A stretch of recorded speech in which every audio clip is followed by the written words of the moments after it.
But I have to say, I'm not sure, I don't know how much time we have. Again, I don't know if what I saw implies another shoe is going to drop.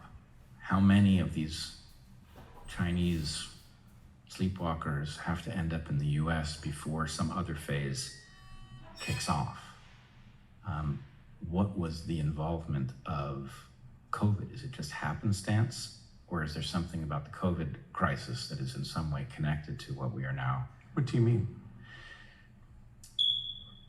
This is a place we have to be extremely careful. I'm just looking at the various puzzle pieces and trying to imagine what they could mean. We know that SARS-CoV-2 was the product of dual-use research, which was bioweapons. The spike protein in the so-called vaccines was taken from SARS-CoV-2. So it is also the product of bioweapons research.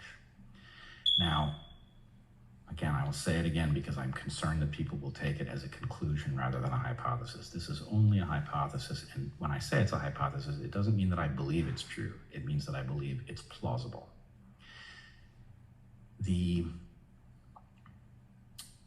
vaccines that people got, you may remember, I think we talked about it the last time I was here, people who get more than 3 of these shots have an interesting effect that none of us saw coming, which is the triggering of something called IgG4.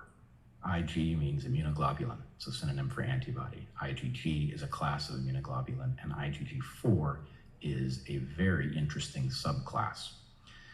IgG4's purpose, its biological purpose, is to turn down an immune response. So if your body is reacting to something it shouldn't react to, nature has granted us a mechanism for turning down that reaction so that you don't die from an allergy, effectively. This is what allergens do, is they try to trigger that attenuation signal in order to get the body to stop reacting to something that it shouldn't be reacting to. The fact that these shots seem to trigger the production of IgG4 is fascinating. It could just be an unexpected consequence that nobody saw coming. But if you think about what it is that the folks who try to produce biological weapons want, they want a weapon that separates populations. In other words, a weapon is no good if it's not contagious, then you have to drop it on enough people to matter. That's difficult. If it is contagious, then your own population risks getting it. So the problem is there's not a good design mechanism to deal with that. But if the mRNA vaccines produced an attenuation signal in people who got more than 3 of these shots, then conceivably that attenuation signal could cause that population of people to be induced not to react to a pathogen. If you just added the spike protein to it, presumably it would trigger that signal. So here's why I'm mentioning all of this arcane biology. The Chinese did not vaccinate their population with mRNA technology or anything based on spike protein. So those two populations are now different in this regard, which again might mean nothing. But what we learned so painfully in the battle against the mainstream narrative over these so-called vaccines, the reason that I say so-called vaccines, and I try to say it every time, is because what these things turned out to be is gene therapy. But that doesn't even quite cover the problem with them. They're gene therapy in the sense that they introduce a genetic message into your cells and they get your cells to translate it. But there's also a part of our bodies that absorbs messages in a whole different way. It's our immune system. Our immune system literally evolves on the scale of hours to days when you get an illness. That's how we fend off illnesses that evolve so rapidly.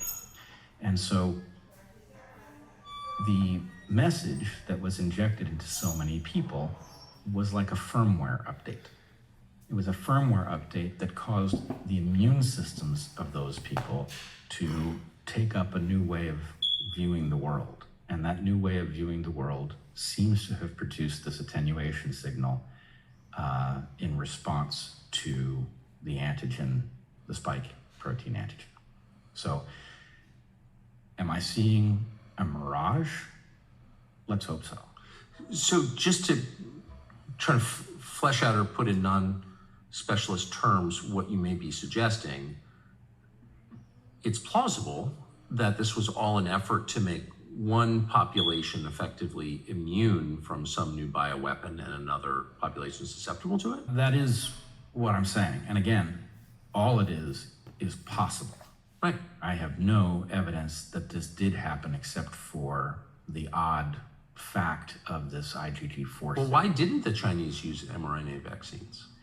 I don't know. It is, let's put it this way, nobody should have. Of course. It was a technology that was just simply not fit for human consumption, but one does not know. And further, we got a lot of nonsense out of China that caused people, including me, to be more frightened of SARS-CoV-2 than was warranted.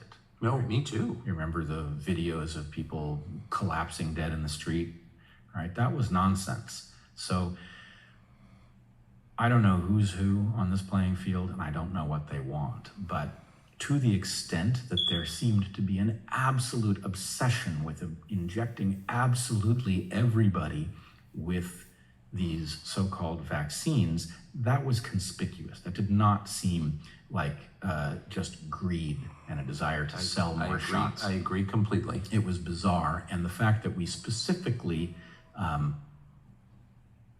insisted on vaccinating the entire military and threw people out who wouldn't take it